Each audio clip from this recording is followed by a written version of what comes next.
Opposition ने तो वाजे कर दिया है कि ना हुकूमत चलने देंगे ना असेंबली चलने देंगे, लेकिन दूसरी तरफ शहबाज शरीफ साहब जिन्होंने ये कहा कि हम मीसाक मुफाहमत करना चाहते हैं ऑपोजिशन के साथ, लेकिन फिर हमने ये देखा जैसे ही उमर अयूब साहब आए तकरीर करने के लिए, पीटीवी ने उनकी तकरीर को बंद कर दिया, नशर नहीं किया, फिर डिप्टी स्पीकर को बाकायदा कहना पड़ा कि लाइव कवरेज दी जाए। तो आपको क्या लग रहा है कि इस तरह के माहौल में कैसे मामला आगे बढ़ेगा, कैसे मामला बेहतरी की तरफ जा सकते हैं मीर साहब? देखें, मुझे तो शहजाद साहब आज जब वजीर आजम शहबाज शरीफ साहब तकरीर कर रहे थे तो मुझे 2018 में इमरान खान साहब की तकरीर याद आ रही थी। उस वक्त भी कुछ ऐसे ही मनाजर थे और उस वक्त की जो अपोजिशन थी वो भी धांधली का शोर मचा रही थी। इसी तरह उन्होंने प्राइम मिनिस्टर की स्पीच जो है उसमें इंटरप्शन की थी, हंगामा राई भी करने की कोशिश की थी। तो तकरीबन वही मनाजर हमें आज भी नजर आ रहे थे। लेकिन 2018 और 2024 में जो हुकूमतें बनी हैं इसमें एक बुनियादी फर्क है। जो 2018 में था वो एक लव मैरिज थी और लव मैरिज जो है वो अनफॉर्चुनेटली कामयाब नहीं हुई और टूट गई और बहुत दोनों तरफ काफी एक दूसरे पे इल्जामात लगाए गए। और अब जो 2024 में जो हुआ है तो ये लगता है कि ये अरेंज मैरिज भी नहीं है, ये जबरदस्ती की शादी है। तो अगर लव मैरिज पाकिस्तान में कामयाब नहीं हुई तो जबरदस्ती की शादी जो है उसका कामयाब होना काफी मुश्किल लगता है। लेकिन ये कामयाब होनी चाहिए क्योंकि इसके अलावा आपके पास कोई रास्ता नहीं है। और अब इस जबरदस्ती की शादी जो है उसको कामयाब कैसे बनाया जाए, इसका बड़ा ही सिंपल आसान सा सोल्यूशन है कि आप 2018 की जो लव मैरिज है उसकी नाकामी की वजूहात पे गौर करें कि क्या क्या इमरान खान साहब की हुकूमत से गलतियां हुई और उस वक्त के जो बाकी अरबाब इख्तियार थे उन्होंने क्या क्या गलतियां की। तो दोनों तरफ की जो गलतियां हैं उनको उनसे सबक सीख के 2024 में अप्लाई करना चाहिए क्योंकि ये एक जबरदस्ती की शादी है। इसमें जो कुछ जो मेहमान हैं वो आपको पता ही है कौन है जिनको जबरदस्ती लाया गया है, जिसने नकाब पढ़ाया शायद वो भी जबरदस्ती लाया गया। तो इसको कामयाब बनाने की जरूरत है। और जो एक बड़ी गलती है जिसकी तरफ आपने भी इशारा किया है कि 2018 में भी जो इमरान खान साहब की हुकूमत आई थी उसने इसी तरीके से मीडिया जो है उस पर पाबंदियां लगाई, ऑपोजिशन का मीडिया पर जो अपीयरेंस है उसको कंट्रोल करने की कोशिश की। ना सिर्फ पीटीवी पे ऑपोजिशन को बंद किया बल्कि जो बाकी टीवी चैनल्स थे, प्राइवेट टीवी चैनल्स थे, वहां पर न सिर्फ नवाज शरीफ साहब को बंद किया गया, मरियम नवाज को बंद किया गया, मौलाना फजलुर रहमान साहब को बंद किया गया। उनके रिकॉर्डेड इंटरव्यूज जो है वो नशर नहीं होने दिए गए। मेरी आपको आपको मिसाल याद होगी कि जरदारी साहब का मैंने इंटरव्यू किया था जो कि अभी शुरू हुआ और फिर बंद करवा दिया गया। तो वो जो गलतियां हैं उससे मीडिया की और उस वक्त की हुकूमत की मुहाजराई पैदा हुई, जी। फिर उसमें अदलिया और हुकूमत की मुहाजराई आई और फिर वो ऑपोजिशन और हुकूमत की मुहाजराई जो है अल्टीमेटली इस्टेब्लिशमेंट और हुकूमत की मुहाजराई में तब्दील हो गई। वो गलतियां हैं, आज पहले दिन वो गलती नहीं करनी चाहिए थी। उमर यूब साहब की तकरीर में इंटरप्शन नहीं होनी चाहिए थी। तो ये अभी बिगनिंग है। अगर अगर शुरुआत इतनी बुरी है तो अंजाम जो है उसके लिए दुआई करनी चाहिए। और मीर साहब, ये जो तनाव या कशीदगी है, हम एक्सपेक्ट कर रहे थे कि इलेक्शन के बाद शायद इसमें कमी आए, खासतौर पे जब तहरीक इंसाफ के पास एक मैंडेट आ गया तो शायद हमने सोचा कि दोनों तरफ से कुछ पीछे हटा जाएगा। लेकिन एक तरफ पाकिस्तान तहरीक इंसाफ है, पहले उन्होंने चीफ मिनिस्टर केपी के अली अमीन गंडापुर साहब को लगाया, फिर अचकजई साहब ने उनके हक में तकरीर कर दी तो उनको जो है नॉमिनेट कर दिया प्रेसिडेंट के ओहदे के लिए। और दूसरी तरफ भी हम देख रहे हैं कि कल पीटीआई ने एक पुरअमन एहतजाज किया, जो कि अब एक सियासी हुकूमत है लेकिन फिर भी गिरफ्तारियां हुई, और आज जैसे आप खुद कह रहे हैं कि पीटीवी ने ब्लैकआउट कर दिया। तो दोनों तरफ से क्या अभी तक कोई पीछे हटने के लिए तैयार नहीं है, और अगर नहीं है तो फिर आगे कैसे बढ़ेंगे, हल क्या है इसका? देखें, इसका हल जो है वो अब किताबी बातों से नहीं होगा। मैंने अब जो बात मैं हमेशा कहता हूं मैं आज वो बात नहीं करूंगा कि आइन और कानून की बालादस्ती होनी चाहिए और आइन में आपके तमाम मसाइल का हल है। मैं आज ये बात इसलिए नहीं करूंगा कि आइन मेरे ख्याल से गैर मौसर हो चुका है।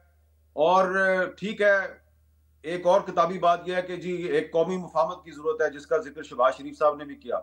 लेकिन वो कौमी मुफाहमत कैसे होगी मौजूदा सूरत हाल में, तो मुझे नहीं लग रहा। इसलिए कि पिछले 3-4 दिन से मैं इस्लामाबाद में मुख्तलिफ जो पार्टीज के MNAs है उनकी मैं बातें सुन रहा हूं तो मुझे ऐसा लग रहा है कि सबसे जो मजलूम लोग हैं ना वो मुस्लिम लीग नून के MNAs हैं। मजलूम वो इसलिए हैं कि वो जब हमें कहानी सुनाते हैं कि उन्होंने अपनी कामयाबी का नोटिफिकेशन कैसे लिया है और क्या क्या पापड़ बेलने पड़े हैं उनको, तो बंदे के रोंगटे खड़े हो जाते हैं कि भाई ये तो पीटीआई वाले जो हैं या सुन्नी इत्तेहाद कौंसिल वाले तो बड़े खुशकिस्मत हैं कि ये ऑपोजिशन में है और ये खुल के शोर मचा रहे हैं, अपने दिल की भड़ास निकाल रहे हैं, शिकवे शिकायतें कर रहे हैं। लेकिन ये जो मुस्लिम लीग नून वाले हैं और जो पीपल्स पार्टी वाले हैं और बाकी जो एक दो पार्टियां जो उनके साथ आ गई हैं हुकूमत में, इनके भी बड़े शिकवे शिकायतें हैं और इनकी भी बड़ी बड़ी कहानियां हैं और नाकाबिल यकीन कहानियां हैं। तो इसलिए मुझे लगता है कि नवाज शरीफ साहब जो हैं वो थोड़ा सा बड़े मोहतात हैं सारे मामले में। और शहबाज शरीफ साहब ने तकरीर तो कर दिया है, लेकिन मुझे लगता यह है कि अपोजिशन से ज्यादा जो उनको प्रॉब्लम होगी वो अपने अपने जो अपनी पार्टी और अपने जो इत्तेहादी हैं उनके एमएनए से होगी।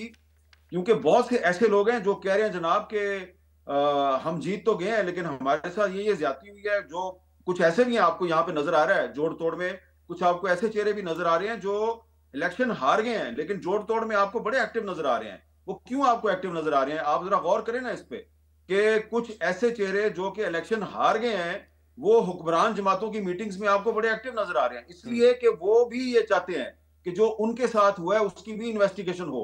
मुझे लगता है कि आने वाले दिनों में ये तहरीक इंसाफ और महमूद खान रजकजई साहब और मौलाना फजलुर रहमान साहब, इनके शिकवे शिकायतें तो चलते रहेंगे, लेकिन जो शिकवे शिकायतें आपको अभी टीवी स्क्रीन पे नजर नहीं आ रहे, अखबारों में नजर नहीं आ रहे, वो हैं हुक्मरान जमात के जीते हुए लोगों के शिकवे शिकायतें। हारे हुए हैं उनके छोड़ दें, ये तो बड़ा दिलचस्प बात है जी। और आपने क्योंकि कहा कि उनको जो है कुछ अपने जीते हुए एमएनए से खतरा है या परेशानी होगी, आज मैं ये देख रहा था कि इत्तेहादी भी जो हैं एमक्यूएम और पीपल्स पार्टी, जब ये सारा 1-1.5 घंटे शहबाज शरीफ की तकरीर के दौरान तमाशा होता रहा, कोई अपनी सीट से नहीं उठा, किसी ने जो है अपने प्राइम मिनिस्टर को डिफेंड करने की कोशिश नहीं की।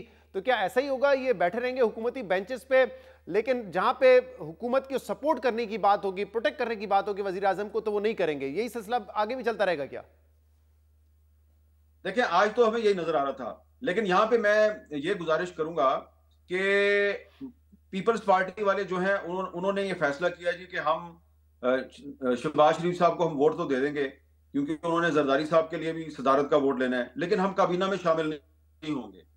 लेकिन शहजाद साहब आप देखें कि बलोचिस्तान में जो हुकूमत बनी है, तो बलोचिस्तान में चीफ मिनिस्टर पीपल्स पार्टी का और उनकी कैबिनेट में मुस्लिम लीग नून के लोग शामिल होंगे। और मैं ये समझता हूं कि जो बलोचिस्तान की जो हुकूमत होगी उसकी कारकर्दगी जो है उसकी जवाबदेही मुस्लिम लीग नून के साथ साथ पीपल्स पार्टी को भी देनी पड़ेगी, सिर्फ सूबे में नहीं मरकज में भी। तो मुझे जो नजर आ रहा है कि पीपल्स पार्टी जितनी मर्जी कोशिश कर ले कि जी शहबाज शरीफ साहब अगर कोई सख्त इकोनॉमिक फैसले करने वाले हैं, कोई सख्त ऐसे फैसले करने वाले हैं जिससे कि आवाम पे बोझ में इजाफा होगा, कोई थोड़ी सी महंगाई में इजाफा होगा, तो पीपल्स पार्टी कल को कहेगी जी देखिए जी हम ना तो हमारा वजीर आजम है ना वजीर खजाना है और हम तो जिम्मेदार नहीं है। मेरा ख्याल है ऐसा नहीं चलेगा। पीपल्स पार्टी शहबाज शरीफ साहब के हर अमल की और हर एक्शन की और हर इकदाम की जवाबदेह इसलिए होगी कि उन्होंने चीफ मिनिस्टर लेके आए हैं अपना बलोचिस्तान में, जो पाकिस्तान का सबसे सेंसिटिव सूबा है, और वहां पे जो कुछ भी होगा उसमें पीपल्स पार्टी और मुस्लिम लीग नून दोनों उसके जिम्मेदार होंगे। तो इसलिए मरकज में भी होंगे, इसलिए पीपल्स पार्टी को चाहिए कि वो बेहतर यही है कि काबीना में आ जाए, क्योंकि आए या ना आए जिम्मेदारी दोनों पे पड़नी है। लेकिन जो आज उनका रवैया है पीपल्स पार्टी का कि शहबाज शरीफ साहब पे अटैक हो रहा था और वो उनको बिल्कुल डिफेंड नहीं कर रहे थे, आराम से बैठे हुए थे, तो ये आज पहले दिन जो हालात वाकयात नजर आ रहे हैं वो कोई नेक शगुन नहीं है। लेकिन let's hope for the best.